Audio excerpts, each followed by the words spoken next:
जय हिंद साथियों, आयतरा इंस्टीट्यूट की इस डेली करंट अफेयर सेशन में आपका स्वागत है।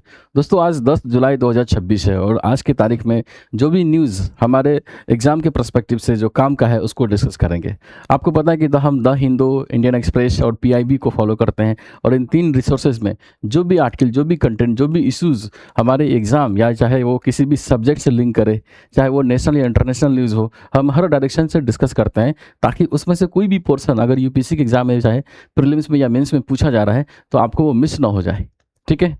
और आपको मैं हमेशा बताता हूँ कि जब भी आप करंट अफेयर्स पढ़े तो साथ में यूपीएससी के क्वेश्चंस, पीवाईक्यू, यूपीएससी के सिलेबस सबको भी देखते रहिए ताकि एक आइडिया लगे कि किसी भी टॉपिक से, किसी भी न्यूज़ से कितना चीज़ हमको पढ़ना है और कितना चीज़ छोड़ना है ना। ये अगर ये पता होगा तभी आपकी तैयारी आसान हो जाएगी, वरना डेली बेसिस पर अगर आप देखेंगे तो दुनिया भर की चीज़ें होती है जो न्यूज़ में या करंट अफेयर्स में चलता रहता है, लेकिन सभी चीज़ हमारे एग्जाम के पर्सपेक्टिव से काम का होता नहीं है। इसीलिए उसमें से उतना ही पढ़ना है जो हमारे लिए ज़रूरी है। ठीक है। तो आज हम डिस्कशन शुरू करते हैं। आपसे उम्मीद है कि अगर ये सीरीज़ या लेक्चर अच्छा लग रहा है तो आप इस वीडियो को ज़्यादा से ज़्यादा अपने दोस्तों के साथ शेयर करें ताकि हमको भी एक तरह से प्रोत्साहन मिले कि आप लोग पसंद कर रहे हैं। ठीक है। आज बेसिकली हम आगे बढ़ेंगे, लेकिन उससे पहले मैं हमेशा चर्चा करता हूँ कि रिसोर्सेज आपका बहुत ऑथेंटिक होना चाहिए। तो हम द हिंदू फॉलो करते हैं सबसे पहले, और इसमें कोई आर्टिकल ऐसा है जो हमारे एग्जाम से रिलेट करता है, हमारे सिलेबस से रिलेट करता है, हम उसको डिस्कस करते हैं। अगला है कि अगर इंडियन एक्सप्रेस में कुछ ऐसा पूछा है जो हमारे लिए ज़रूरी है या हमारे किसी सिलेबस के पार्ट से लिंक करता है, हम उसको डिस्कस करते हैं। अगला है अगर पीआईबी पर अगर कोई न्यूज़ या कोई आर्टिकल आया है जिसको डिस्कस करना, या हमारे सिलेबस या यूपीएससी ने इस टाइप का कोई क्वेश्चन पूछा हुआ है तो वो डिस्कशन का पार्ट हमारे लिए बनता है। ठीक। तो जब भी आप करंट अफेयर्स पढ़े तो आपका सोर्स बहुत ऑथेंटिक होना चाहिए। अगर सोर्स ऑथेंटिक है तो कंटेंट में भी थोड़ा दम होता है और उस तरह से क्वेश्चन आने के चांसेस बनते हैं। जैसे 2026 में पीआईबी से बहुत सारे क्वेश्चन ऐसे थे जो पीआईबी पर डाले गए जो आर्टिकल थे ना, उससे लिंक कर रहा था और इसलिए पीआईबी का वेटेज बहुत बढ़ गया है। ठीक है। आज बेसिकली हमको 4 आर्टिकल डिस्कस करना है। एक तो सबसे पहला आर्टिकल है राइट टू बी फॉरगेटन, यानी भूल जाने के अधिकार को लेकर है कि अभी होता क्या है कि जो सोशल मीडिया हो गया या कोई भी डिजिटल प्लेटफॉर्म हो गया, ठीक है, चाहे कोई सर्च इंजन हो गया, तो आपको पता है कि आप डिजिटल प्लेटफॉर्म में एक ज़माना ये है कि कोई भी न्यूज़ आपको ऑनलाइन अवेलेबल हो जाता है, कोई भी इन्फॉर्मेशन ऑनलाइन अवेलेबल होता है। लेकिन मान लो कोई किसी क्राइम से रिलेटेड या कोई भी ऐसा इन्फॉर्मेशन है जो किसी इंसिडेंट से जुड़ा हुआ है, जैसे मान लीजिए कि कोई व्यक्ति है जिस पर चोरी का आरोप लगा, ठीक। अब उसका मामला न्यायपालिका में है। अब न्यायपालिका में ये जजमेंट दिया कि ये व्यक्ति निर्दोष है ना, इस पर कोई आरोप नहीं है, तो कायदे से उससे रिलेटेड जितने भी आर्टिकल है, जितने भी न्यूज़ हैं, वो पब्लिक डोमेन में नहीं होना चाहिए, है ना। किसी भी सर्च इंजन पर, किसी भी सोशल मीडिया में नहीं होना चाहिए। और अगर उस न्यूज़ को, उस इन्फॉर्मेशन को अगर एक टाइम के बाद हम हटा लेते हैं या रिमूव करवा देते हैं तो इसी को बोलते हैं राइट टू बी फॉरगेटन। और इसी को लेकर अभी ये चर्चा में है। चर्चा में इसलिए है क्योंकि 2026 में ही एक सुप्रीम कोर्ट का जजमेंट आया है, उसको लेकर ये न्यूज़ में है। ठीक है। तो हम इसमें कंप्रेहेंसिव वे में डिस्कस करेंगे कि राइट टू बी फॉरगेटन होना क्या, क्यों चाहिए, है ना, क्या क्या चुनौती है, क्या सजेशन हो सकता है, हर एंगल से इसको देखेंगे और फिर इसको डिटेल में समझ लेंगे, क्योंकि अभी ये कई दिनों से ये चर्चा में रह रहा है। अगला आर्टिकल है राष्ट्रीय शैक्षणिक भंडार। राष्ट्रीय शैक्षणिक भंडार का मतलब है कि जैसे मान लो आप स्कूल और कॉलेज से कोई डिग्री प्राप्त करते हैं, तो कोई डिग्री प्राप्त करते हैं या कोई सर्टिफिकेट प्राप्त करते हैं, तो उसको एक्सेस में, है ना, उसको एक्सेस करने में बहुत दिक्कत होती है क्योंकि वो कागज़ में होता है, कागज़ वाले फॉर्म में होता है। राष्ट्रीय शैक्षणिक भंडार का मतलब है कि जितने भी स्कूल, कॉलेज, डिग्री के सर्टिफिकेट या कोई भी, हाँ, है ना, आपको मान लो इंफॉर्मेशन है, कोई भी कागज़ है, उसको इसमें स्टोर किया जाएगा, यानी डिजिटल तरीके से स्टोर किया जाएगा ताकि बच्चा यहीं से एक्सेस कर ले। तो ये पहल लॉन्च किया गया है, इसको देखेंगे। अगला आर्टिकल है कि ब्रिक्स ने गुवाहाटी घोषणा को अपनाया। अब ये क्या है, तो बेसिकली अभी ब्रिक्स की मीटिंग चल रही है। ब्रिक्स की मीटिंग में जो अलग अलग मिनिस्टर लेवल पर मीटिंग चल रहा है, कुछ दिन पहले ब्रिक्स एग्रीकल्चर मिनिस्टर की मीटिंग चली थी, ब्रिक्स रक्षा मंत्री की मीटिंग चली थी, है ना। तो आने वाला टाइम में अभी ब्रिक्स की मीटिंग होने वाली है जिसमें जो ब्राज़ील, रसिया, इंडिया, चाइना और साउथ अफ्रीका के जितने भी राष्ट्राध्यक्ष हैं वो भारत आएंगे, इनकी मीटिंग करेंगे, क्योंकि ब्रिक्स की जो अध्यक्षता है वो भारत के पास है। तो अभी क्या हुआ, गुवाहाटी में बैठक करके इन लोगों ने ब्रिक्स गुवाहाटी जो डिक्लेरेशन है, घोषणा पत्र है, उसको अपनाया। और गुवाहाटी घोषणा पत्र किससे रिलेटेड है, तो ड्रग्स कंट्रोल को लेकर है कि जो ब्रिक्स कंट्री है वो आपस में ऐसा कोऑपरेशन करे ताकि अपने देशों में कम से कम ड्रग्स के जो फैलाव है है ना, इलीगल तरीके से जो मादक पदार्थों का जो बिक्री होती है उसका जो प्रभाव है उसको कम कर सके, उसको कंट्रोल कर सके। ठीक है, इस वजह से न्यूज़ में है। अगला है आसियान भारत वस्तु व्यापार समझौता। अभी पता है आपको, भारत के जो प्राइम मिनिस्टर है इंडोनेशिया गए थे, तो उस सेंस में भी ये न्यूज़ में था जो हमने कल डिस्कस किया था। तो हुआ क्या कि भारत और आसियान के साथ, है ना, गुड्स को लेकर, वस्तु व्यापार को लेकर समझौता हो रखा है 2009-10 के आसपास। उसकी 13वीं बैठक ही हुई थी, मतलब 13th मीटिंग हुआ था, और उसमें कुछ पहल या कुछ जो आपस के जो व्यापार है ना उसको एक तरह से ट्रेस किया था, मूल्यांकन किया था, उसको और बेहतर बनाने की दिशा में कुछ समझौते हुए हैं जिसको लेकर डिस्कस करना है। ठीक है, तो एक एक करके बात करते हैं। तो सबसे पहले जो हमारा आर्टिकल है, राइट टू बी फॉरगेटन। ठीक है, राइट टू बी फॉरगेटन से रिलेटेड है, भूल जाने का अधिकार से रिलेटेड है। तो अगर हम इसको सिलेबस में देखें तो बेसिकली ये बोल सकते हैं कि साइंस एंड टेक से बिलोंग कर सकता है ना। तो ये साइंस एंड टेक से पूछे तो GS3 में आ जाएगा। ठीक, इकोनॉमी के एंगल से भी पूछा जा सकता है क्योंकि पॉलिसी की बात है, तो भी ये GS3 में पूछेगा। ठीक, अगर सोशल जस्टिस से रिलेट कर दे रहा है तो GS2 में पूछेगा, लेकिन चांसेस इसका क्या है GS3 में पूछने का। ठीक है, अभी न्यूज़ में क्यों है, अभी कॉन्टेक्स्ट समझो। कॉन्टेक्स्ट इसलिए कि दिल्ली हाई कोर्ट ने, है ना, देख रहे हैं, लक्ष्यवीर सिंह यादव बनाम भारत संघ मामले में अपने निर्णय के माध्यम से निर्णय क्या दिया कि भारत में राइट टू बी फॉरगेटन के लिए एक महत्वपूर्ण फ्रेमवर्क होना चाहिए, और एक तरह से एक्सेप्ट किया कि राइट टू बी फ्रेमवर्क होना चाहिए, राइट टू बी फॉरगेटन होना चाहिए। तो basically right to be forgotten के संदर्भ में, है ना, इसको एक्सेप्ट करते हुए डिसीजन दिया कि राइट टू बी फॉरगेटन की नीड है अभी भारत में, और उस दिशा में एक फ्रेमवर्क, रूपरेखा निर्धारित करने की कोशिश की, और इसी संदर्भ में हम इसको डिस्कस करेंगे। ठीक है, तो बेसिकली वो जजमेंट याद रखना, लक्ष्यवीर सिंह यादव बनाम भारत संघ। इसमें सुप्रीम दिल्ली हाई कोर्ट ने बेसिकली ये एक्सेप्ट किया कि भारत में राइट टू बी फॉरगेटन होना चाहिए, जो कि अभी नहीं है, और इस दिशा में कुछ फ्रेमवर्क बनाने की कोशिश की। तो पहले सवाल उठना है कि राइट टू बी फॉरगेटन है क्या, जिसको हम भूल जाने का अधिकार कहते हैं।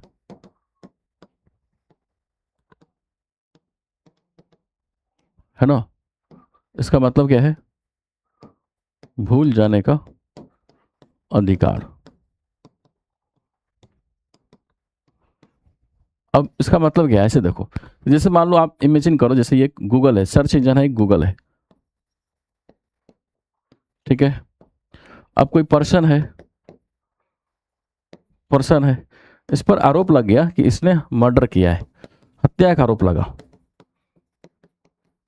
तो जाहिर सी बात है, जब हत्या का आरोप इस पर लगेगा तो इससे रिलेटेड बहुत सारे आर्टिकल, बहुत सारे न्यूज़ कवर कर होगा, बहुत सारे आर्टिकल लिखे जाएंगे, है ना। अब ये सब आर्टिकल कहाँ पर होते हैं, पब्लिक डोमेन में होता है, मतलब गूगल पे, सोशल मीडिया पर, ये सब पर अवेलेबल होता है। तो जैसे मैं एग्जांपल लेके चलते हैं कि गूगल पर इससे न्यूज़ या आर्टिकल बहुत सारे आए।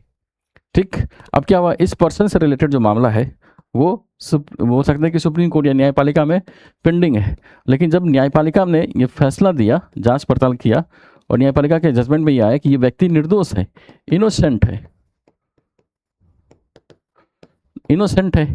तो अगर व्यक्ति ने, जिस पर हत्या का आरोप लग रहा है, सुप्रीम कोर्ट या किसी भी न्यायपालिका के फैसले से ये साबित हो गया कि व्यक्ति निर्दोष है, तो इसके संदर्भ में जो भी पब्लिक डोमेन में आर्टिकल रखा हुआ है, बाद में आर्टिकल क्यों होना चाहिए, क्योंकि ऑलरेडी ये न्यायपालिका के फैसला में निर्दोष साबित हो गया है। लेकिन इस व्यक्ति से रिलेटेड जो न्यूज़ है, जो आर्टिकल है, जिसमें हत्या के कंसर्न दिखाया गया, हत्या से संबंधित चीज़ों को दिखाया गया है, तो अगर व्यक्ति उससे मुक्त हो गया है, उस दोष मुक्त, हत्या के आरोप से मुक्त हो चुका है, निर्दोष साबित हो गया, तो उससे संबंधित वो आर्टिकल क्यों होना चाहिए पब्लिक डोमेन में, क्योंकि वो पब्लिक डोमेन में जो आर्टिकल है वो पढ़ने से अभी भी लोगों को लग सकता है कि वो हत्या का आरोप उस पर चल ही रहा है। अब उतना डिटेल में तो वो जाएंगे नहीं कि वो इनोसेंट करार दे दिया गया है। तो इसी केस में ये कोशिश की जाती है कि जब भी किसी व्यक्ति से रिलेटेड कोई मामला या कोई इन्फॉर्मेशन पब्लिक डोमेन में हो, और उस कंसर्न में उससे रिलेटेड अगर मामला रफा दफा हो जाता है या व्यक्ति निर्दोष साबित हो जाता है, तो उस चीज़ से रिलेटेड जितने भी पब्लिक डोमेन में इन्फॉर्मेशन है सबको हटाना चाहिए। तो जैसे मान लो गूगल पर न्यूज़ या आर्टिकल है, तो गूगल की रिस्पॉन्सिबिलिटी है कि इस व्यक्ति से रिलेटेड जो भी आर्टिकल या जो भी न्यूज़ है उसको रिमूव करे, और इसी को बोलते हैं right to be forgotten. Bharat में अभी इसको लेकर कोई प्रावधान नहीं है, लेकिन 2014 में ऐसा कहते हैं कि यूरोपीय यूनियन यानी यूरोप में इसको लेकर प्रावधान किया गया, है ना। तभी वहाँ से ये न्यूज़ में काफ़ी तेज़ी से चल रहा है और भारत में भी आए दिन देखोगे तो हर दूसरे तीसरे साल इससे रिलेटेड कुछ ना कुछ इशू, कुछ ना कुछ कंसर्न व्यक्त होता ही रहता है।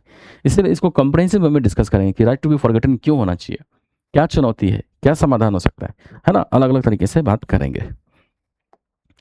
तो परिभाषा देख लेते हैं कि राइट टू बी फॉरगेटन है ना, या भूल जाने के अधिकार से क्या मतलब है आपका।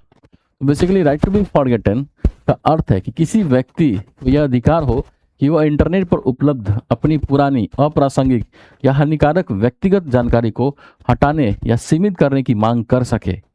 जिस प्लेटफॉर्म पर वो है उसको हटाने की मांग कर सके। अगर वो उसका राइट्स होगा तो जो प्लेटफॉर्म है वो भी इसको सीरियसली लेके उस इन्फॉर्मेशन को हटाएगा, रिमूव करेगा। देख रहे हैं, ये अधिकार व्यक्ति की निजता है ना, गरिमा और व्यक्तिगत डेटा सुरक्षा से जुड़ा हुआ है और इसीलिए इन अधिकारों की मांग की जाती है। क्योंकि मान लो वो इन्फॉर्मेशन जब तक पब्लिक डोमेन में है, उसकी जो निजता है, उसकी जो एक रेपुटेशन है ना, प्राइवेसी, उसका उल्लंघन हो रहा है। क्योंकि उसकी बेसिस पर उसके प्राइवेसी यानी उसकी जो व्यक्तित्व है उसका मूल्यांकन हो रहा है, जिससे से वो मुक्त हो चुका है। ठीक है, तो जो अप्रासंगिक हो चुका है, जो रेपुटेशन को हानि पहुंचाने वाला जो ऐसे न्यूज़ है, ठीक, उसको हटाने का अधिकार व्यक्ति को होना चाहिए। वो रिक्वेस्ट कर सके ऐसे प्लेटफॉर्म से जहाँ पर वो है। इसी को बोलते हैं राइट टू बी फॉरगेटन। ठीक है, तो देखो भारत में जो राइट टू बी फॉरगेटन है, ये अभी मौलिक अधिकारों के रूप में अलग से मान्यता इसको नहीं दिया गया है। बात हो रही है, बात चल रही है, पर इसको मान्यता नहीं मिला हुआ है। इसको सभी लोग अनुच्छेद 21 है ना, जीवन और व्यक्तिगत स्वतंत्रता के अधिकार के अंतर्गत निजता के अधिकार से जोड़ता है। क्योंकि भाई राइट टू बी फॉरगेटन में बेसिकली क्या कर रहे हैं, भूल जाने के अधिकार में जो अप्रासंगिक हो चुके जो इंफॉर्मेशन है उसको हटाते हैं, उसको रिमूव करने की बात करते हैं। और अगर उसको रिमूव कर देंगे हम तो बेसिकली उसके होने से क्या खतरा होता था, प्राइवेसी का मामला होता था, निजता के अधिकार का उल्लंघन होता था, है ना, प्राइवेसी का खतरा है। और इसीलिए इसको आर्टिकल 21 से जोड़ा गया। बेसिकली आर्टिकल 21 के अकॉर्डिंग जो right to life with dignity है, उसी के अंदर प्राइवेसी है, राइट टू प्राइवेसी है ना, निजता का अधिकार है। पुट्टा स्वामी बाद में सुप्रीम कोर्ट ने निजता के अधिकार को मौलिक अधिकार के रूप में दर्ज किया था, जो कि अनुच्छेद 21 में है। तो वो निजता के अधिकार के दायरे में ही आता है राइट टू बी फॉरगेटन, भूल जाने का अधिकार, जो कि अब भी इसको उस मौलिक अधिकार के दर्जे के रूप में एक्सेप्ट नहीं किया है। तो सवाल उठता है कि इसकी उत्पत्ति हुई कहाँ, फिर इसकी ओरिजिन कहाँ हुई, मतलब कहाँ से ये इमर्ज हुआ है, उसको थोड़ा सा देखते हैं। तो इमर्ज कैसे हुआ, इसकी पृष्ठभूमि अगर देखेंगे राइट टू बी फॉरगेटन का, तो ये काफ़ी इंटरेस्टिंग है। इसको थोड़ा सा समझते हैं स्टोरी की लाइन। यूरोप में कहते हैं, यूरोप में इसकी शुरुआत हुई। अब कैसे हुआ, तो कहते हैं कि राइट टू बी फॉरगेटन की जो वैश्विक पहचान बनी ना, वो 2014 में बनी। यूरोप में एक केस आया था, वहाँ पे स्पेन के एक नागरिक थे, मारियो कोस्टिजा है ना, गोंजालेज। बेसिकली इसने यूरोपियन कोर्ट ऑफ जस्टिस में गूगल के खिलाफ एक याचिका दायर की। उन्होंने मांग की कि इंटरनेट पर इनके संबंध में कुछ पुरानी और अप्रासंगिक जानकारी थी जिसको नहीं होना चाहिए। ठीक है, उससे संबंधित समाचार को हटाने के लिए उसने याचिका दायर किया। मामला क्या था, तो बेसिकली एक अखबार की सूचना में बेसिकली क्या मामला था कि वो लोन से संबंधित कुछ चीज़ें थी कि जो स्पेन की जो नागरिक थे ना, उसको उससे संबंधित कुछ लोन या फ्रॉड से रिलेटेड कुछ मामला होगा, जिसको लेकर गूगल पर कुछ आर्टिकल या न्यूज़ प्रसारित थे। बाद में उस जो स्पेन की जो महिला थी, उनसे संबंधित जो मामले थे वो कोर्ट में रफा दफा हो गया, एक तरह से वो खत्म हो गया, इनोसेंट साबित हो गई। तो फिर उस महिला का कहना है कि भाई जिस मामले में हमको कोर्ट ने निर्दोष साबित किया है ना, हम उस दोष से मुक्त हो गए, तो उसी संबंध में उससे संबंधित वैसे आर्टिकल या उस मामले से संबंधित कोई भी आर्टिकल या न्यूज़ पब्लिक डोमेन में क्यों होना चाहिए जिसमें मुझे अपराधी की नज़र से देखा गया। तो इसी चीज़ को गूगल से हटाने के लिए उसने यूरोपियन कोर्ट ऑफ जस्टिस में याचिका दायर किया था। और इंटरेस्टिंग बात यह है कि जो यूरोपियन कोर्ट था, है ना, यूरोपियन कोर्ट था, उसने उनके पक्ष में निर्णय देते हुए कहा कि कुछ परिस्थितियों में व्यक्ति को इंटरनेट से अपनी पुरानी और अप्रासंगिक व्यक्तिगत जानकारी हटाने का अधिकार हो सकता है। तो बेसिकली देख रहे हैं ये कितना अच्छा मामला है कि स्पेन की एक महिला यूरोपियन कोर्ट ऑफ जस्टिस में चली गई गूगल के खिलाफ, ताकि गूगल पर जो एक इन्फॉर्मेशन या जो आर्टिकल वगैरह है उसके मामले से संबंधित, जो कि उस मामले में वो मुक्त हो चुकी है, उसको हटाने के लिए। तो कोर्ट ने क्या फैसला दिया कि व्यक्ति को ये अधिकार हो सकता है कि अगर उससे रिलेटेड कोई अप्रासंगिक या हानिकारक जानकारी पब्लिक डोमेन में है जिससे संबंधित वो उसमें मुक्त हो चुकी है, तो उसको हटाया जाए, है ना, हटाया जाए। और न केवल ये जजमेंट दिया, बल्कि ये कहते हैं कि एक मील के पत्थर के रूप में आगे बढ़ा। और कैसे आगे बढ़ा? तो कहते हैं कि यूरोपीय यूनियन ने इस चीज़ को मान्यता भी दिया। कैसे? तो इस निर्णय के बाद राइट टू इरेजर, है ना, डेटा मिटाने का अधिकार को यूरोपीय संघ के जनरल डेटा प्रोटेक्शन रेगुलेशन में शामिल किया गया। अब यूरोपीय यूनियन का एक रेगुलेशन है बेसिकली। अब कैसे पहले इसको पढ़ते हैं। वो नाम क्या है उसका? जनरल डेटा प्रोटेक्शन रेगुलेशन में शामिल किया है। और इसमें ना आर्टिकल 17 जोड़ा गया। इसके तहत इसको राइट टू बी फॉरगेटन को राइट टू इरेजर ये इस नाम से शामिल करके कानूनी मान्यता दी गई। और आर्टिकल 17 में इसको शामिल किया गया है। और आर्टिकल 17 का जो ये जनरल डेटा प्रोटेक्शन रेगुलेशन वो क्या कहता है कि व्यक्ति कुछ परिस्थितियों में अपने व्यक्तिगत डेटा को हटाने की मांग कर सकता है। जैसे जैसे डेटा मान लो उससे संबंधित जो डेटा है वो अब आवश्यक नहीं है, डेटा का उपयोग अवैध तरीके से किया जाता है, इसको हटा सकते हैं। व्यक्ति ने डेटा का उपयोग की सहमति वापस ले ली है। तो अगर मान लो इस तरह से परिस्थिति बनती है तो उस केस में कोई भी व्यक्ति किसी भी प्लेटफॉर्म से इस तरह की इंफॉर्मेशन हटाने की मांग कर सकता है। तो इससे क्या समझ में आया? बैकग्राउंड ये समझ में आया कि यूरोप में इसकी ओरिजिन हुई 2014 में, जब स्पेन की एक महिला ने ठीक है यूरोपियन कोर्ट ऑफ जस्टिस में एक याचिका दायर किया गूगल के खिलाफ। किस लिए? कि उसके एक मामला था, लोन से संबंधित मामला था, उससे रिलेटेड बहुत सारे इंफॉर्मेशन गूगल पे था। इस महिला का कहना है कि भाई इस मामले में हम एक तरह से निर्दोष साबित हो गए। तो निर्दोष साबित हो गए हैं तो फिर इससे रिलेटेड जो भी इंफॉर्मेशन है उसको हटा लिया जाए, क्योंकि इस इंफॉर्मेशन से जब तक वो पब्लिक डोमेन में है तब तक उसके प्राइवेसी का, उसके रेपुटेशन का उल्लंघन हो रहा है।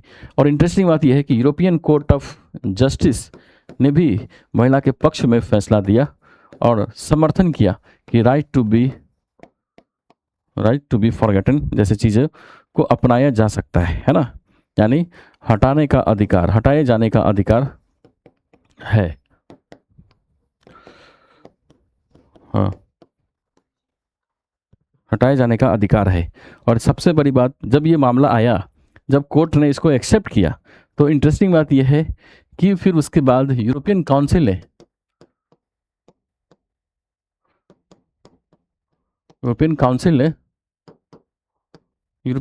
क्या किया? आपको पता है कि यूरोपियन काउंसिल ने पूरे यूरोप में जो पर्सनल डेटा है ना, सोशल मीडिया के दौर में जो पर्सनल डेटा है उसका मिसयूज ना हो, इसको रेगुलेट करने के लिए एक कानून बना रखा है, प्रावधान कर रखा है,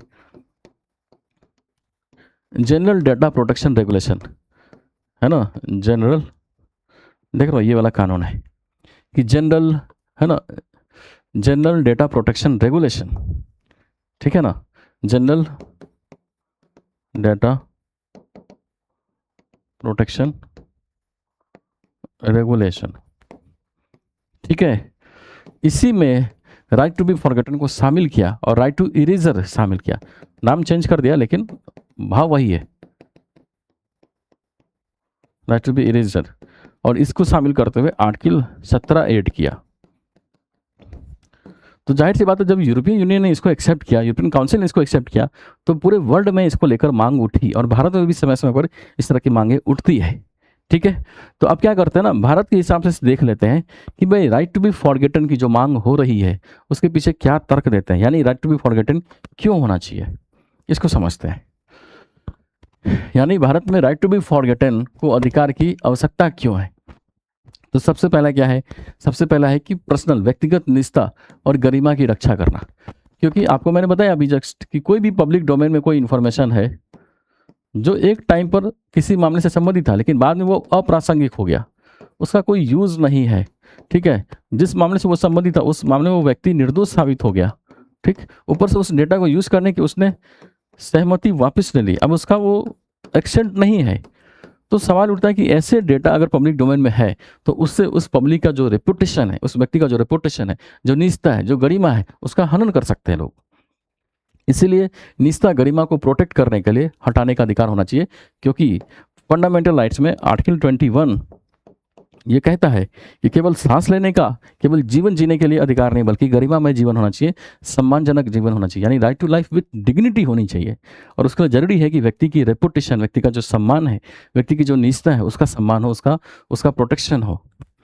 यानी क्या कर रहे हैं कि इंटरनेट पर उपलब्ध व्यक्तिगत जानकारी व्यक्ति के निजता के अधिकार और गरिमा को प्रभावित कर सकती है। व्यक्ति को अपनी निजी जानकारी पर नियंत्रण का अधिकार मिलना आवश्यक है। जैसे देखो ना, किसी व्यक्ति की पुरानी निजी तस्वीरें या व्यक्तिगत जानकारी इंटरनेट पर उपलब्ध है जो वर्तमान जीवन में परेशानी पैदा कर सकती है, तो उससे हटाने का अधिकार उसको होना चाहिए, वो रिक्वेस्ट कर सके। तो पहला पॉइंट क्या है? निजता और गरिमा को सुनिश्चित करना। दूसरा पॉइंट यह है कि अतीत की जो भी गलतियां हैं उससे इसको आगे, है ना, आगे बढ़ने का अवसर मिलता है। तो बेसिकली अगर मान लो कि अतीत में उसने कोई गलती किया, उससे रिलेटेड इन्फॉर्मेशन बाद अगर मान लो कोई मीडिया ट्रायल हो रहा है या उससे रिलेटेड इन्फॉर्मेशन पब्लिक हो रहा है, तो उस व्यक्ति की जो मानसिकता है वो कभी भी उसको भूल ही नहीं सकता। जबकि मान लो किसी मामले में कोई व्यक्ति कुछ गलती किया है और उससे रिलेटेड अगर मान लो उसको सजा मिल चुका है या मान लो उससे संबंधित जितना उसको झेलना था वो झेल चुका है, तब वो चाहेगा ना कि इस सब से मुक्त होकर वो नई तरीके से लाइफ स्टार्ट करे ताकि कुछ सीख सके, है ना, इंट्रोस्पेक्शन करके। लेकिन जब भी अगर उससे संबंधित कोई आर्टिकल आएगा तो फिर वो सुधरने का उसको अवसर नहीं मिलता, अपनी गलतियों को एक्सेप्ट करके आगे बढ़ने का उसको अवसर मिल ही नहीं सकता, क्योंकि वो अतीत की घटनाओं में उलझ के रह जाएगा, है ना। यही कहा जाता है कि डिजिटल रिकॉर्ड अक्सर अस्थायी होते हैं, जिससे व्यक्ति की पुरानी गलतियां हमेशा सामने आती रहती है। यह व्यक्ति की सामाजिक और पेशेवर जीवन को प्रभावित कर सकता है। देखो, जैसे मान लो किसी व्यक्ति पर वर्षों पहले कोई मामला हुआ था, लेकिन वो अदालत से बरी हो गया, फिर भी इंटरनेट पर पुरानी खबरें उसकी नौकरी पाने में बाधा बन रही है, तो ऐसे मामलों में राइट टू बी फॉरगेटन होना चाहिए, उपयोगी साबित हो सकता है। डिजिटल पहचान की सुरक्षा करता है राइट टू बी फॉरगेटन, क्योंकि आज व्यक्ति की ऑनलाइन उपस्थिति उसकी सामाजिक और व्यावसायिक पहचान का हिस्सा बन गई है। अगर मान लो उसके संदर्भ में कोई गलत है, कोई अधूरी, कोई भ्रामक जानकारी उसकी पब्लिक इमेज को नुकसान कर सकता है। इसलिए डिजिटल आइडेंटिटी की सिक्योरिटी के लिए, सुरक्षा के लिए राइट टू बी फॉरगेटन होना चाहिए। ठीक है, तो डिजिटल आइडेंटिटी के सुरक्षा के लिए राइट टू बी फॉरगेटन जैसे पहलू पर काम करना चाहिए। ठीक, इसकी नीड बनती है। अगला पॉइंट क्या है कि डेटा संरक्षण और व्यक्तिगत, है ना, निजता के अधिकारों की रक्षा के लिए बोल सकते हैं कि ये होना चाहिए राइट टू बी फॉरगेटन। अब जैसे देखो,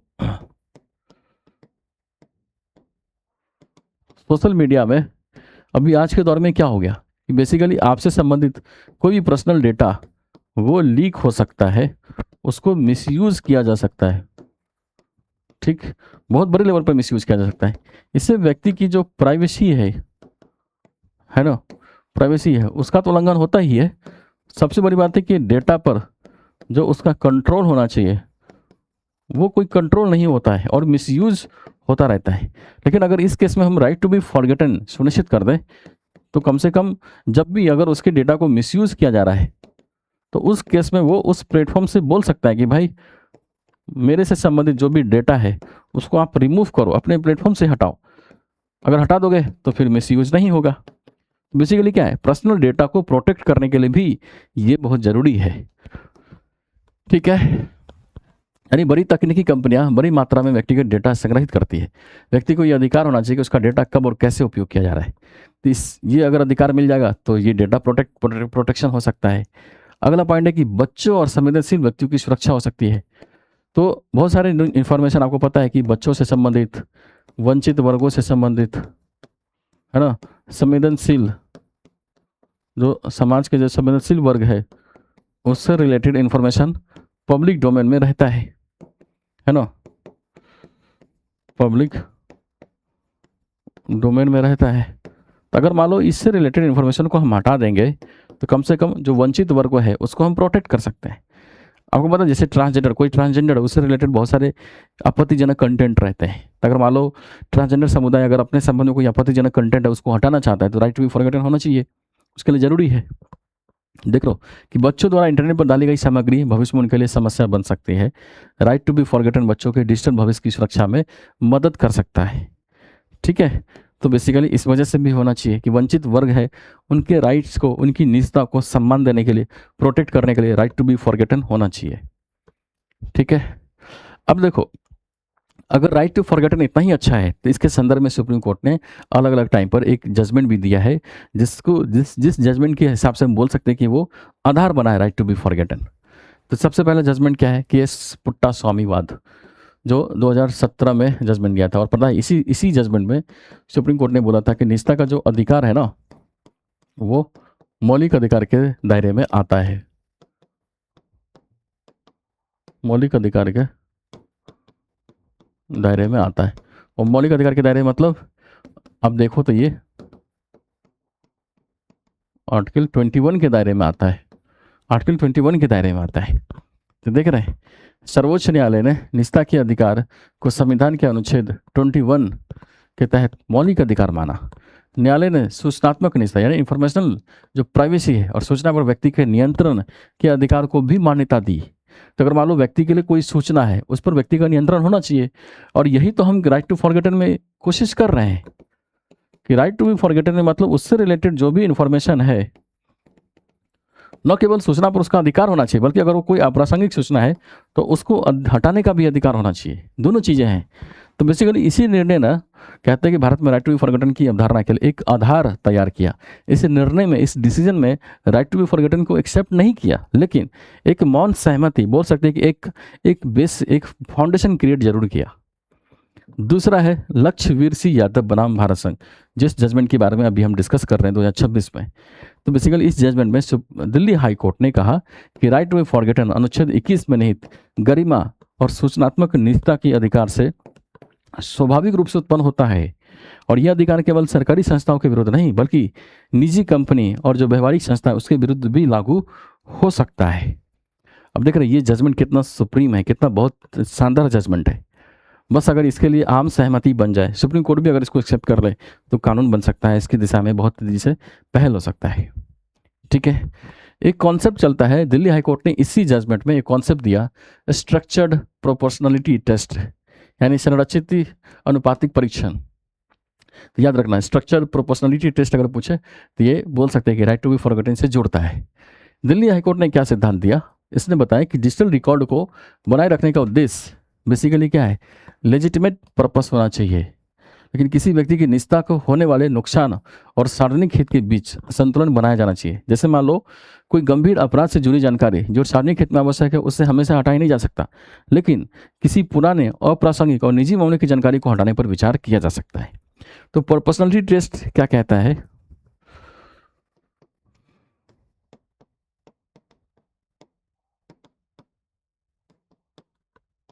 ये टेस्ट बेसिकली ये सुनिश्चित करता है कि कोई भी जो इन्फॉर्मेशन है, मान लो किसी व्यक्ति के बारे में कोई इन्फॉर्मेशन ऐसा है जिससे बोल सकते हैं कि वो है ना सार्वजनिक है ना, सार्वजनिक जीवन के लिए, सार्वजनिक जीवन या सार्वजनिक हित के लिए जरूरी है ना, ऐसे इन्फॉर्मेशन जो सार्वजनिक जीवन सार्वजनिक हित के लिए जरूरी है, तो उस केस में समझ में आता है। पर मान लो कोई इन्फॉर्मेशन जो बिल्कुल पर्सनल किस्म का है ना, पर्सनल इन्फॉर्मेशन है ना, वो उसके व्यक्ति के निजता के अधिकार से जुड़ा हुआ है, वो मान लो अप्रासंगिक हो चुका है ना, तो ऐसे इन्फॉर्मेशन को फिर हटाने का अधिकार होना चाहिए। ऐसे इन्फॉर्मेशन को हटाया जाए। ऐसे इन्फॉर्मेशन को पब्लिक डोमेन में रखने का कोई मतलब नहीं है, इसको हटाने की कोशिश होनी चाहिए। तो ये क्या है, प्रोपोर्शनलिटी टेस्ट, जो कि दिल्ली हाई कोर्ट ने उस जजमेंट में एक्सेप्ट किया है 2026 के जजमेंट में। तो बेसिकली ये तीनों जजमेंट जो दिख रहा है ना, बेसिकली क्या है, एक फाउंडेशन, एक आधार क्रिएट करता है कि राइट टू बी फॉरगेटन क्यों जरूरी है। तो सवाल उठता है कि फिर समाधान क्या होगा, कैसे इसको हम अमली जामा पहनाएं, उपाय क्या हो सकता है। तो सबसे पहले कोशिश करनी है कि राइट टू बी फॉरगेटन के लिए स्पष्ट कानूनी ढांचा विकसित किया जाए। तो भारत में राइट टू बी फॉरगेटन को स्पष्ट रूप से परिभाषित करने के लिए एक मजबूत कानूनी व्यवस्था आवश्यक है, और इसमें यह तय होना चाहिए कि कौन सी जानकारी हटाई जा सकती है। पूरा स्पष्ट प्रोविजन होना चाहिए, किन परिस्थितियों में हटाने से इनकार किया जा सकता है, ये भी स्पष्ट होना चाहिए।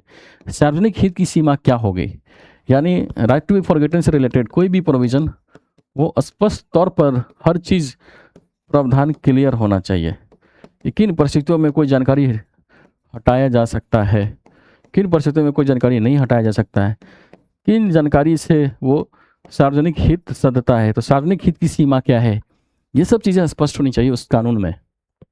देख लो, यदि किसी व्यक्ति की 15 साल पुरानी और अप्रासंगिक जानकारी इंटरनेट पर उपलब्ध है तो कानून यह तय कर सके कि उसे हटाने का अधिकार मिलेगा या नहीं, या कौन से मामले में ये चीज़ें मिल सकता है, सारी चीज़ें पता होनी चाहिए। नेक्स्ट क्या है? नेक्स्ट है कि डेटा सुरक्षा जो कानून है ना उसको मजबूत करो। अगर मान लो कानूनी ढांचा बनाते तो बहुत जरूरी है, नहीं अगर मान लो डीले तो फिर डेटा प्रोटेक्शन जो डेटा सुरक्षा कानून है ना उसको मजबूत करो।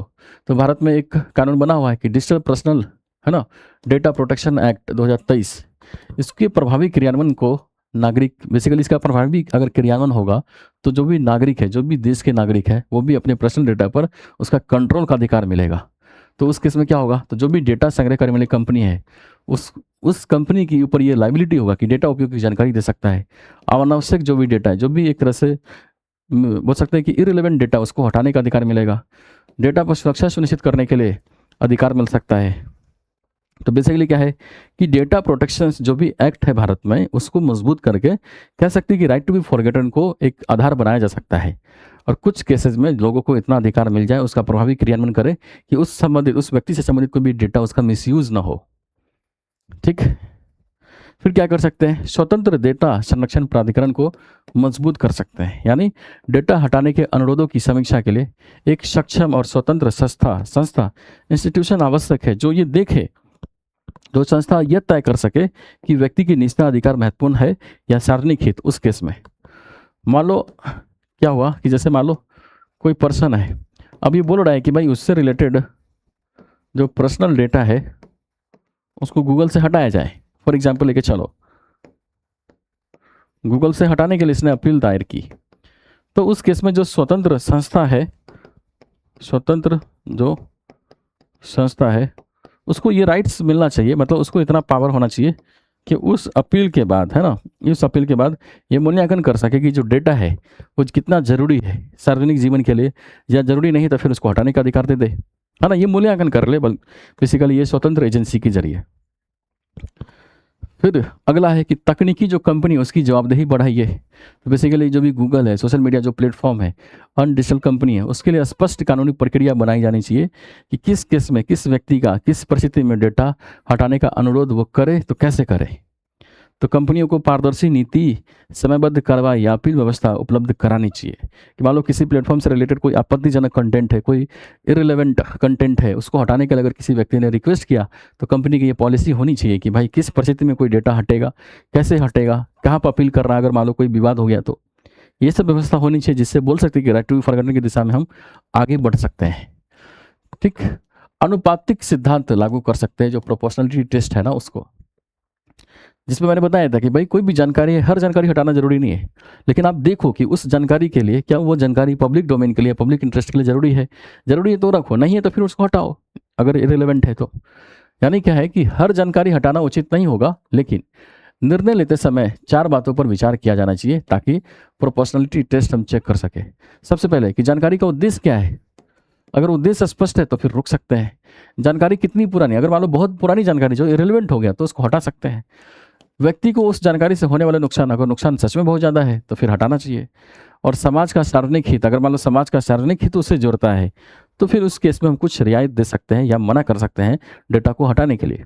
तो बेसिकली ये 4 जो पैरामीटर्स है, इस पैरामीटर्स पर हम बोल सकते हैं कि एक प्रोपोर्शनलिटी टेस्ट हो जाएगा कि कौन सा डेटा कितना ज़रूरी है और कौन सा डेटा हटाने के लिए क्या मानक तय होने चाहिए। तो ये क्या समाधान है, और इन समाधान के माध्यम से एक हम बोल सकते हैं कि फाउंडेशन क्रिएट कर सकते हैं, एक आधार क्रिएट कर सकते हैं राइट टू बी फॉरगेटन की दिशा में आगे बढ़ने के लिए। और इसलिए ज़रूरी हो जाता है कि राइट टू बी फॉरगेटन आज के समय की नीड है। तो अगर ये पूरा आर्टिकल समझ में आ गया आपको तो एक क्वेश्चन आपको करना है। क्वेश्चन क्या है कि डिजिटल युग में राइट टू बी फॉरगेटन यानी भूल जाने का जो अधिकार है, व्यक्ति की निजता और गरिमा की रक्षा का महत्वपूर्ण साधन बनकर उभरा है। यूरोपीय संघ के अनुभवों और भारत में इसके विकास के संदर्भ में राइट टू बी फॉरगेटन की अवधारणा, उसके महत्व और इससे जुड़ी चुनौतियों का विश्लेषण करें।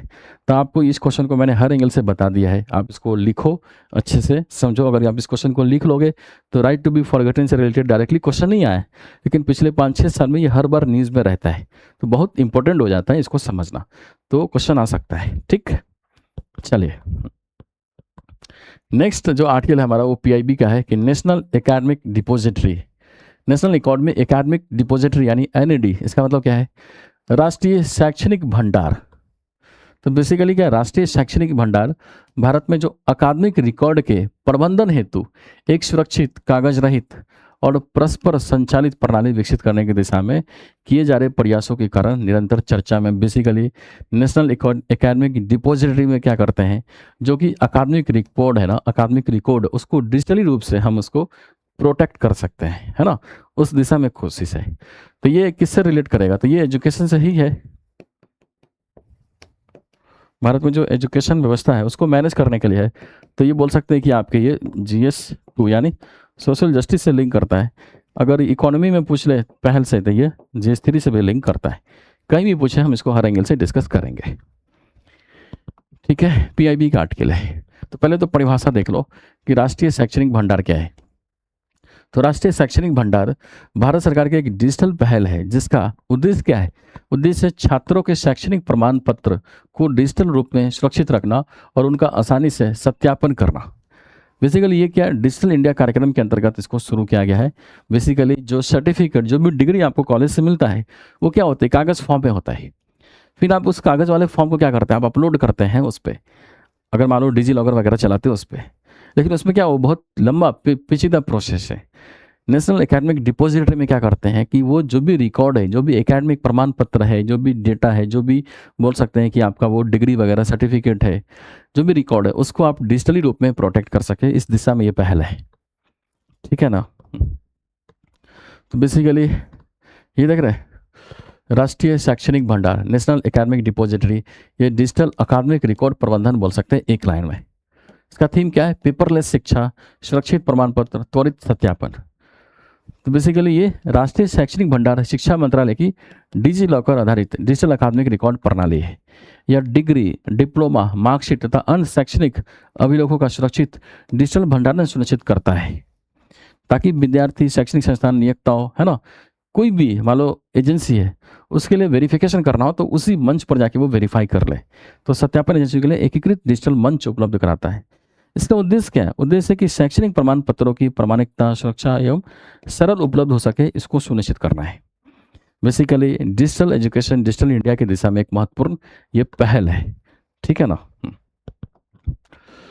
जैसे मान लो कोई छात्र है, ठीक, राहुल है, अब उसने इलाहाबाद विश्वविद्यालय से बीटेक की डिग्री प्राप्त की। विश्वविद्यालय उसकी डिग्री को क्या करता है? NAD में अपलोड कर देता है। अब जब राहुल किसी सरकारी नौकरी या निजी कंपनी में आवेदन करता है तो संबंधित संस्था क्या करता है? उसी NAD के माध्यम से उसकी डिग्री की ऑनलाइन पुष्टि कर सकता है, यानी उसको वेरीफाई कर सकता है। अब राहुल को वही कागज जो है ना, मूल डिग्री, बार बार जमा करने की आवश्यकता नहीं है। यानी क्या हो गया? डिजिटली रूप से एक जगह इकट्ठा है, तो कोई भी एजेंसी उस व्यक्ति से संबंधित कोई भी जो डिग्री है, जो सर्टिफिकेट, वो वहाँ से नेशनल एकेडमिक डिपॉजिटरी से वो एक्सेस कर सकता है, वो देख सकता है, क्रॉस चेक कर सकता है, वेरीफाई कर सकता है। ये चीज़ें, ये सुविधा बढ़ाने के लिए कोशिश किया गया है। ठीक है, तो इसमें विशेषता क्या है? तो डिजिटल प्रमाण पत्रों का इसमें हम स्टोर करेंगे, संग्रह करेंगे। इसमें डिग्री हो सकता है, डिप्लोमा की डिग्री हो सकती है, मार्कशीट हो सकता है, कोई सर्टिफिकेट हो सकता है। इस सबको बेसिकली डिजिटली रूप में सुरक्षित रखने की पहल है। पहला ये है। दूसरा ये विशेषता है कि इससे ईजी और बहुत तेज़ी से वेरिफिकेशन प्रोसेस हो सकता है। तो जो भी एम्प्लॉयर्स है ना, जो भी एम्प्लॉयर्स, वो विश्वविद्यालय और सरकारी संस्थाओं के संबंधित, है ना, जो भी छात्रों का जो प्रमाण पत्र होता है उसको वो ऑनलाइन वेरीफाई कर सकता है। बेसिकली इससे फर्जी डिग्री और जो प्रमाण पत्रों की जो वेरिफिकेशन की समस्या होती है उसको भी कम कर सकता है। ठीक है, इससे सुरक्षित डिजिटल रिकॉर्ड मेंटेन हो पाएगा। व्यक्ति को जो डॉक्यूमेंट खोने का डर होता है ये सब दूर हो जाएगा। कागज रहित, पेपरलेस इकोनॉमी की दिशा में हम आगे बढ़ सकते हैं। तो उसी तरह पेपरलेस जो एजुकेशन सिस्टम है उस दिशा में हम आगे बढ़ सकते हैं। डिजिटल शिक्षा को हम सुनिश्चित कर सकते हैं और साथ में डिजिटल इंडिया का जो पहल है उसके उद्देश्य को पूरा कर सकते हैं। किसने लॉन्च किया? शिक्षा मंत्रालय ने। बेसिकली नेशनल एकेडमिक डिपॉजिटरी के लिए जिम्मेदार मूल मंत्रालय, यानी इसी की पहल है। नोडल एजेंसी कौन है? लागू करने वाली कोई एजेंसी कौन है? तो विश्वविद्यालय अनुदान आयोग को डिजी लॉकर के माध्यम से NAD को लागू करने के लिए नोडल एजेंसी के रूप में नामित किया गया है। ठीक है, NAD बेसिकली एक समन्वित शासन ढांचे के माध्यम से कार्य करता है, जहां शैक्षणिक संस्था सत्यापित डिजिटल शैक्षणिक रिकॉर्ड जारी कर सकते हैं और छात्र उन्हें, है ना, उस एजेंसी यानी उस डेटा को सुरक्षित रूप से एक्सेस या साझा कर सकते हैं। ठीक है। अब इसमें जो डिजिटल टेक्नोलॉजी मानो बेसिकली डिजिटल रूप से जो प्रोटेक्ट कर रहे हैं, तो उसमें जो कानूनी ढांचा है तो क्या है, इन्फॉर्मेशन टेक्नोलॉजी एक्ट 2000 है ना, 2000 के तहत बेसिकली ये डिजिटल रिकॉर्ड को एक तरह से सत्यापित करने के लिए, स्टोर करने के लिए इस चीज़ का एक बोल सकते हैं कि ये कानून का मदद लिया गया है। तो आपको पता है कि भारत में जो डिजिटली है ना, डिजिटल इंडिया को बढ़ाने के लिए बहुत सारे कानूनी पहल है, तो वो सब इसमें आ जाएगा। तो कोई भी बाधा क्रिएट होगा तो बोल सकते हैं कि भाई इस कानून में ये चीज़ें बताई गई, हम उसी चीज़ का यूज़ कर रहे हैं। तो नेशनल एकेडमिक डिपॉजिटरी क्या है? तो कोई भी इंस्टीट्यूशन, कोई भी विश्वविद्यालय, कोई भी कॉलेज से संबंधित जो भी डेट, जो भी बोल सकते हैं कागज है, जो सर्टिफिकेट है, वो डिग्री हो सकता है, कोई मार्कशीट हो सकता है, कोई और सर्टिफिकेट हो सकता है, उस सब को ऑनलाइन यानी डिजिटली रूप से स्टोर करना है ताकि एक ही जगह इकट्ठा रहे और वहाँ से छात्र एक्सेस कर सके, कोई भी एम्प्लॉयर्स है वो एक्सेस कर सके और उसको वेरीफाई कर सके। इससे फर्जी डॉक्यूमेंट की समस्या कम हो जाएगी, डेटा चोरी, जो सर्टिफिकेट चोर गुम हो जाती है उसकी समस्या कम हो जाएगी। ठीक, तो देख रहे हैं सबसे पहले इसमें क्या होगा कि जैसे मान लो किसी ने कोई डिग्री हासिल किया, कोई डिप्लोमा का कोर्स किया, कोई मार्कशीट लिया, सर्टिफिकेट लिया, तो बेसिकली क्या होगा, शैक्षणिक संस्थान पूरे पाठ्यक्रम से रिलेटेड डिग्री, डिप्लोमा, प्रमाण पत्र को क्या करेगा, इससे रिलेटेड एक सर्टिफिकेट जारी करेगा। और जब सर्टिफिकेट जारी करेगा तो फिर उसका वो सुनिश्चित करेगा कि डिजिटल अपलोड हो, यानी संस्थान सत्यापित शैक्षणिक रिकॉर्ड को सुरक्षित रूप से एनईडी में अपलोड या जारी कर सकता है। जब एनईडी में जारी हो गया तो फिर वहाँ से छात्र क्या करता है, उसको एक्सेस करता है, एक्सेस कर लेगा। तो मान लो किसी इंस्टीट्यूशन, किसी विश्वविद्यालय या कहीं और अप्लाई कर रहा है तो वहाँ पर वो एक्सेस देगा, उसको अलाउ कर देगा। तो वो इंस्टीट्यूशन सहमति आधारित यानी सहमति मिलने के बाद उस डेटा को या उस सर्टिफिकेट को एक्सेस कर सकता है। फिर वो इंस्टीट्यूशन यानी कोई कंपनी है जो जॉब दे रहा है उसका वेरिफिकेशन कर सकता है, वेरिफिकेशन करके फिर ये चीज़ें मैनेज कर सकता है कि हाँ उसको नौकरी देना चाहिए कि नहीं देना चाहिए। ये एक पूरा प्रोसेस है, देख रहे हैं। उसके बाद इससे क्या होगा, सुरक्षित संग्रहण सुनिश्चित होगा, यानी जालसाजी रोक सकते हैं, छेड़छाड़ रोक सकते हैं। तो बेसिकली शैक्षणिक रिकॉर्ड सुरक्षित रूप से डिजिटल रूप से संग्रहित रहते हैं, जिससे हानि, क्षति या जालसाजों की संभावना समाप्त होती है। ये अल्टीमेट उद्देश्य है। तो नेशनल एकेडमिक डिपॉजिटरी क्या है, बहुत अच्छा पहल है। ठीक, नेक्स्ट आर्टिकल है, ब्रिक्स ने गुवाहाटी घोषणा को अपनाया। तो बेसिकली क्या हुआ कि अभी पता आपको 2026 के ब्रिक्स की अध्यक्षता भारत कर रहा है। इसी में ब्रिक्स देशों ने मादक पदार्थ जो भी उसकी निरोधक एजेंसी है उसके प्रमुखों ने क्या किया, बैठक किया और बैठक करके गुवाहाटी डिक्लेरेशन को अपनाया, जो बेसिकली मादक पदार्थ को डील करने के लिए, उसको उसकी प्रभाव को कम करने के लिए आपस में साझेदारी या सहयोग को बढ़ावा देता है, समन्वय को बढ़ावा देता है। इसी वजह से ये पीआईबी का आर्टिकल आया है। ठीक है, ये देखो, ये हमने ये आर्टिकल थोड़ा सा इमेज गलत लगा दिया है, ये याद रखना है, गुवाहाटी डिक्लेरेशन से रिलेटेड है। ठीक है, ये गुवाहाटी में बैठक हुई, गुवाहाटी में बैठक हुई। तो गुवाहाटी में बैठक हुई तो डिक्लेरेशन यहाँ पे साइन हो गया। तो डिक्लेरेशन किससे रिलेटेड है, गुवाहाटी डिक्लेरेशन अगर कोई बोले तो बोल देना कि मादक पदार्थों के है ना कंट्रोल करने के लिए, मादक पदार्थों के प्रभाव को या उसके प्रसार को या मादक पदार्थों को डील करने के लिए ब्रिक्स कंट्री के जो मादक पदार्थ कंट्रोल करने के लिए जो एजेंसी है उसके बीच सहयोग बढ़ाना, समन्वय बढ़ाना। ठीक है, तो बेसिकली क्या है, ब्रिक्स द्वारा अपनाई गई गुवाहाटी घोषणा पत्र है ना, डिक्लेरेशन। तो गुवाहाटी घोषणा विस्तारित ब्रिक्स देशों की मादक पदार्थ निरोधक जो एजेंसी है, जो एंटी ड्रग जो इन्फोर्समेंट एजेंसी है, उसके प्रमुखों द्वारा अपनाया गया एक बहुपक्षीय सुरक्षा समझौता है। इसका उद्देश्य क्या है कि वैश्विक स्तर पर अवैध मादक पदार्थों के व्यापार को रोकना, अंतर्राष्ट्रीय संगठित अपराध को रोकना, मनी लॉन्ड्रिंग से संबंधित जो समस्या है जिसमें ड्रग्स एक रोल प्ले करता है उसको रोकना है, इन सभी चुनौतियों से निपटने के लिए एक साझा और आधुनिक व्यवस्था विकसित करना। और इसी वजह से ये ब्रिक्स डिक्लेरेशन यानी जो गुवाहाटी डिक्लेरेशन है उसको अपनाया गया है। तो अगर यूपीएससी एग्जाम में क्वेश्चन पूछ रहे हैं या पीसीएस में क्वेश्चन पूछ रहे हैं तो आप बता सकते हैं कि गुवाहाटी डिक्लेरेशन बेसिकली वो मादक पदार्थों के कंट्रोल करने से संबंधित है। ठीक है, एजेंसी कौन होगा, है ना, इसका प्रमुख उद्देश्य क्या है, एजेंसी तो वही अलग अलग जितने भी ब्रिक्स कंट्री है उसके जो भी एंटी ड्रग जो इन्फोर्समेंट एजेंसी है वो आपस में सहयोग करेंगे। ठीक है ना, उद्देश्य क्या है कि एक तेज, भरोसेमंद और सीमाओं, है ना, बाउंड्री से परे सहयोग करने वाला कानून प्रवर्तन नेटवर्क विकसित करना। इसमें क्या होगा, आधुनिक तकनीक आधारित निगरानी और रोकथाम प्रणाली पर कोशिश करेंगे।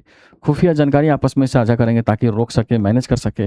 वित्तीय लेन देन की निगरानी करना है ताकि ड्रग्स से रिलेटेड जो भी एक तरह से फाइनेंशियल ट्रांजेक्शन हो रहा है, जो इलीगल ट्रांजेक्शन हो रहा है, उसको रोक सके। साक्ष्य आधारित नशीली दवाओं की मांग में कमी करना है। इस सबको बेसिकली बढ़ावा देना है ना।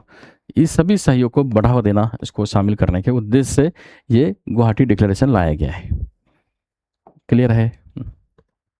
महत्व, इसका महत्व क्या होगा, तो इसका महत्व यही होगा कि भाई ब्रिक्स, जो ब्रिक्स कंट्री है ना, वो सब क्या कर सकते हैं, आपसी सहयोग से ड्रग्स की दिशा में प्रयास करके ड्रग्स के प्रसार को रोक सकता है। इसका नकारात्मक जो प्रभाव हो रहा है उसको रोक सकता है, और बेसिकली इससे जो देश के नागरिक है ना, उसके जीवन को सुरक्षित कर सकता है, और जो अर्थव्यवस्था को नुकसान होता है, तो जो अर्थव्यवस्था को नुकसान हो रहा है उसको भी मेंटेन कर सकता है ना।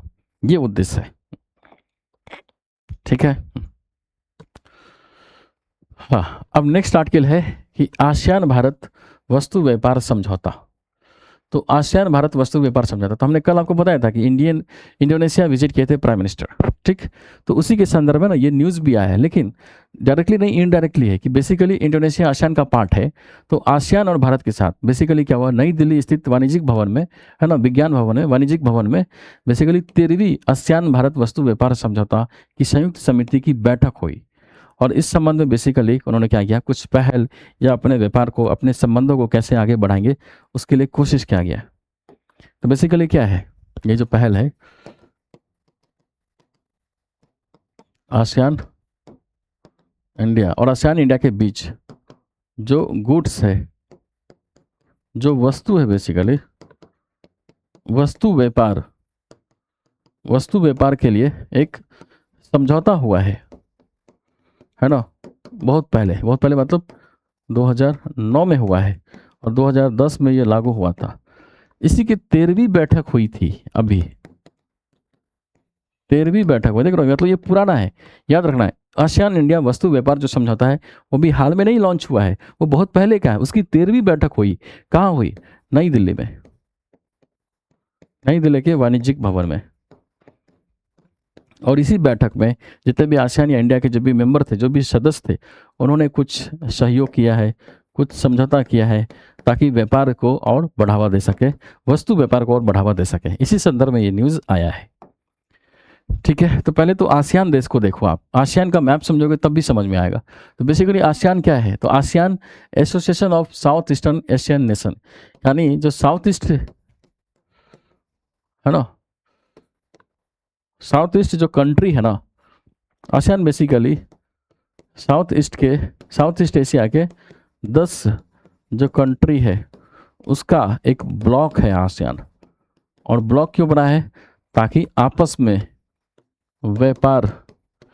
सहयोग करके व्यापार को बढ़ावा देके ये लोग ब्लॉक के माध्यम से ही क्या करते हैं, किसी अदर कंट्री के साथ समझौता करते हैं, और आसियान ब्लॉक के माध्यम से ही अदर कंट्री के साथ व्यापार को बढ़ावा दे, है ना। अन्य देशों के साथ क्या करना है, अलग अलग मुद्दों पर सहयोग और समन्वय सुनिश्चित करना है। तो आसियान देशों का ना एक मॉडल है, बहुत बोल सकते हैं कि बहुत तेजी से या बहुत अच्छे लेवल पर काम कर रहा है कि किस तरह एक ब्लॉक में शामिल होकर किस तरह से आपसी व्यापार को, आपसी मतभेदों को दूर करके आपस में सहयोग करके पूरा ब्लॉक मजबूत हो सके, व्यापार बढ़ावा दे सके। अब जैसे सार्क के बारे में कहा जाता है ना, बिमस्टेक के बारे में कहा जाता है कि ये एक ऐसा ब्लॉक है जो कभी वैधानिक रूप में आगे बढ़ ही नहीं पाया, जिस उद्देश्य के साथ इसकी स्टार्ट की गई थी वो उद्देश्य प्राप्त नहीं कर पाया। तो कहते हैं कि बिमस्टेक को, सार्क को आसियान से सीखना चाहिए कि कैसे अलग अलग देश एक ही मंच पर, एक ही ब्लॉक पर आपस में जुड़कर कोऑपरेशन कर रहे हैं, कोऑपरेट कर रहे हैं और अलग अलग देशों के साथ व्यापार कर रहे हैं। उसके नज़र में आसियान बेस्ट एग्जाम्पल है। तो बेसिकली क्या है, ASEAN south east Asia country के यानी 10 कंट्री का एक ब्लॉक है, जो एक ब्लॉक के रूप में ही अदर कंट्री से व्यापार करता है, अदर कंट्री से समझौते करते हैं, है ना। इसका उद्देश्य क्या है, सदस्य देशों के बीच आर्थिक विकास, राजनीतिक सहयोग और सामाजिक प्रगति और क्षेत्रीय शांति को बढ़ावा दे। 8 अगस्त 1967 को इसकी स्थापना हुई थी। मुख्यालय कहाँ है, इंडोनेशिया, जकार्ता। 10 कौन है, तो इंडोनेशिया है, मलेशिया है, सिंगापुर है, थाईलैंड है, फिलीपींस है, ब्रुनई है, वियतनाम है, लाओस है, म्यांमार है, कंबोडिया है। ये 10 देश क्या है, बहुत इंपॉर्टेंट है भारत के लिए। और भारत को अगर इन देशों देशों के साथ सहयोग करना है तो सबसे ज़्यादा ज़रूरी क्या है कि वो आसियान के साथ मिलकर सहयोग करे। तो अगर आसियान का मैप देखोगे तो ये है आसियान का मैप, ठीक है। तो ये है इंडिया, और अगर इंडिया के इधर जाएंगे तो ये क्या है, साउथ ईस्ट एशिया। बेसिकली ये साउथ है, ये ईस्ट है। तो ये जो रीजन है, ये जो कंट्री है ना, ये इधर वाला, ये सब क्या है, आसियान देश है। तो जैसे देखो भारत के बगल में क्या है, म्यांमार है ना, ठीक, देख रहे हो म्यांमार है, लाओस है ना, ये इंडोनेशिया है, ये देखिए मलेशिया है, ठीक है, ये उसके बाद ब्रुनई है, ये फिलीपींस है, ये वियतनाम है ना। तो ये सारे 10 कंट्री है। तो आसियान क्या है, 10 कंट्री का एक ब्लॉक है जो आपस में सहयोग कर रहा है, आपस में सहयोग कर रहा है। और इसी आसियान, इसी ब्लॉक के साथ भारत का वस्तु व्यापार समझौता हुआ है। तो कोशिश ये है कि वस्तु व्यापार कैसे भारत का इन देशों के साथ बढ़े, इसी दिशा में वो समझौता भी हुआ था, इंडिया आसियान, है ना, गुड्स, जो तो वस्तु व्यापार समझौता हुआ, और उसी के लिए 13वां बैठक का आयोजन हुआ है। तो बेसिकली क्या है, आसियान भारत वस्तु व्यापार समझौता, जिसको इसको बोला गया है एटीगा। तो क्या है एटीगा, तो basically ASEAN India trade in goods agreement, AITIGA बोलते हैं। ये भारत और दक्षिण पूर्व एशियाई राष्ट्रों के संगठन आसियान के बीच एक व्यापक बहुपक्षीय मुक्त व्यापार समझौता है। यह समझौता भारत और आसियान देशों के बीच वस्तुओं के व्यापार के लिए कानूनी और टैरिफ व्यवस्था निर्धारित करती है, उसमें सुधार करने की कोशिश है, ताकि दोनों देशों के बीच जो व्यापार है, जो वस्तु व्यापार है ना, गुड्स वाला है, सर्विसेज वाला नहीं है, गुड्स वाला, उसको बढ़ा सके, ठीक है। तो देख रहे हो इसके तहत हजारों उत्पाद पर आयात शुल्क कम किए गए, जिसमें क्षेत्रीय जो रीजनल सप्लाई चेन है वो मजबूत हो, व्यापार और आर्थिक एकीकरण को बढ़ावा मिले, ये कोशिश की गई है इस वस्तु भारत आसियान इंडिया, है ना, वस्तु व्यापार समझौते के माध्यम से, ठीक है। नेक्स्ट, हस्ताक्षर, ये व्यापार, ये जो समझौता है एटीगा, ये देख लो पुराना है, 2009 में बेसिकली ये हस्ताक्षर हुआ और 2010 में इसको लागू किया गया। तो सवाल उठता है कि अभी क्यों न्यूज में था, क्योंकि अभी इसकी 13वीं बैठक हुई है ना, 13वीं बैठक हुई नई दिल्ली में, और इसीलिए न्यूज में है। और आपको पता है कि आसियान का एक देश है इंडोनेशिया, जिसका विजिट मोदी जी ने अभी रिसेंट में किया है, जिसको हमने पिछले दिनों डिस्कस भी किया था, है ना। तो बेसिकली नई दिल्ली में इसकी बैठक हुई, इसी वजह से यह चर्चा में है, ठीक है, इसी वजह से चर्चा में है। सवाल उठता है, देख रहे हैं कि इस समिति की जो बैठक हुई कहाँ हुई, वाणिज्य भवन नई दिल्ली में हुई, हाइब्रिड मोड में हुआ, क्योंकि कुछ लोग वहाँ मौजूद भी थे, कुछ लोग ऑनलाइन की तरह से जुड़े थे। 10 सदस्य थे आसियान में, उन सभी देशों के मेंबर उसमें शामिल थे, कुछ लोग ऑनलाइन की तरह से जुड़ गए और कुछ लोग वो मीटिंग में प्रेजेंट भी थे, ठीक है ना, दोनों तरीके से जुड़ा, बेसिकली वो बैठक हुआ, ठीक। अब इसका उद्देश्य क्या है, यानी इसमें क्या क्या शामिल करने की कोशिश की। तो सबसे पहले देखो उद्देश्य ये है कि जो व्यापार करना है, बेसिकली आसियान और इंडिया के बीच जो वस्तु व्यापार है उसको बढ़ावा देना है।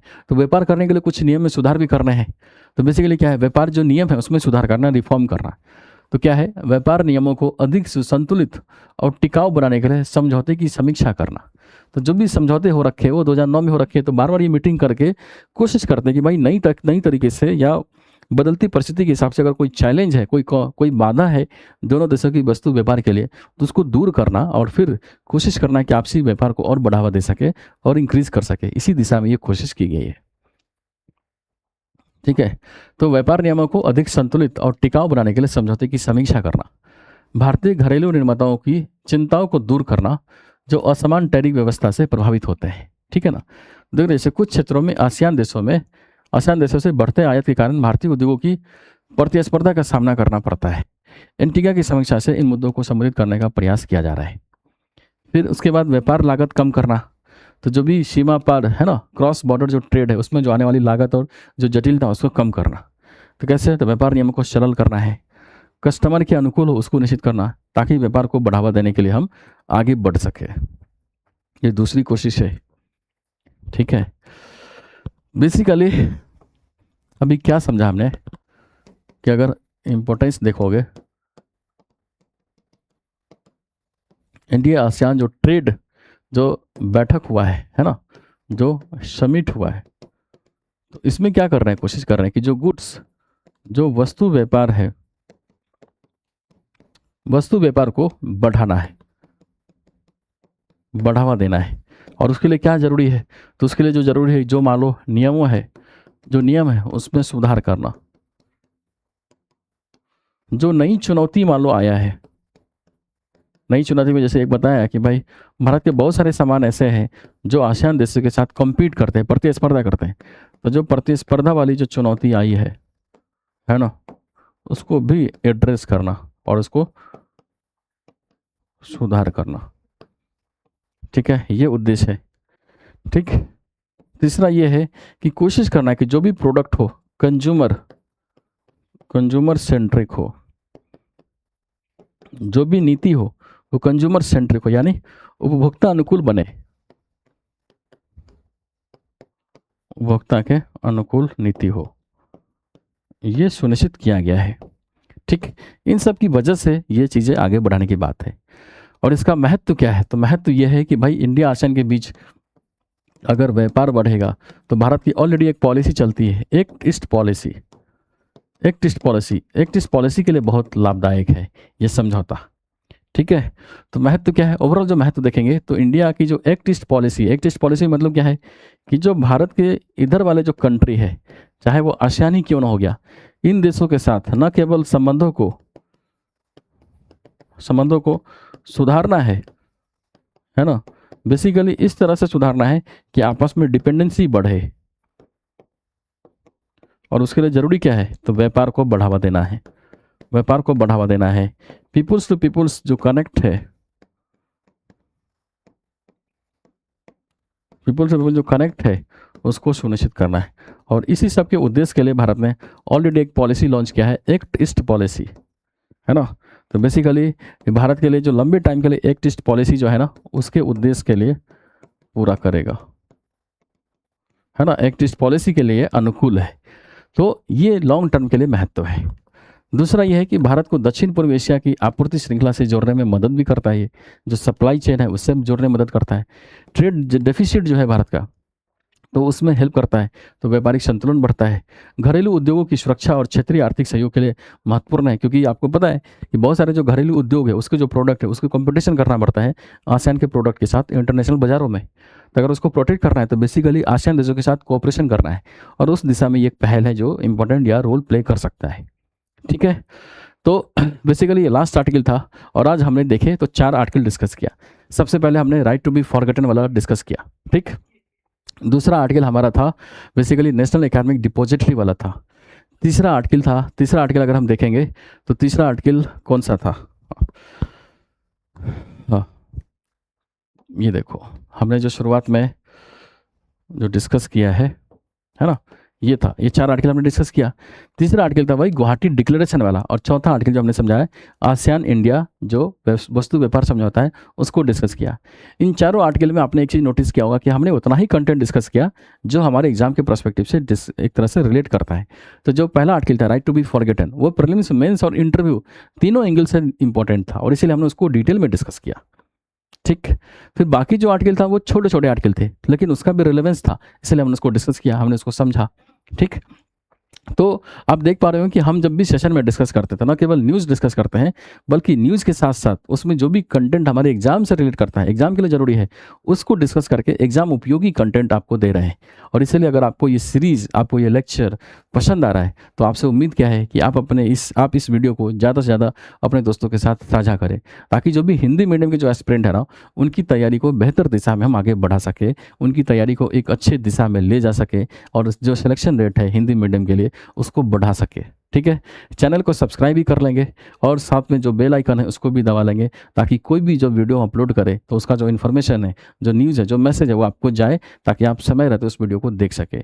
कोई भी सजेशन हो, है ना, तो आप क्या करो, आप कमेंट सेक्शन में जाइए, आप उस सजेशन को दीजिए। कोई भी डाउट्स हो आप कमेंट सेक्शन में आप हमसे क्वेश्चन पूछ सकते हैं। ठीक है, तो इस लेक्चर को हम यहीं समाप्त करते हैं, मिलते हैं अगले क्लास में, तब तक के लिए जय हिंद, जय भारत।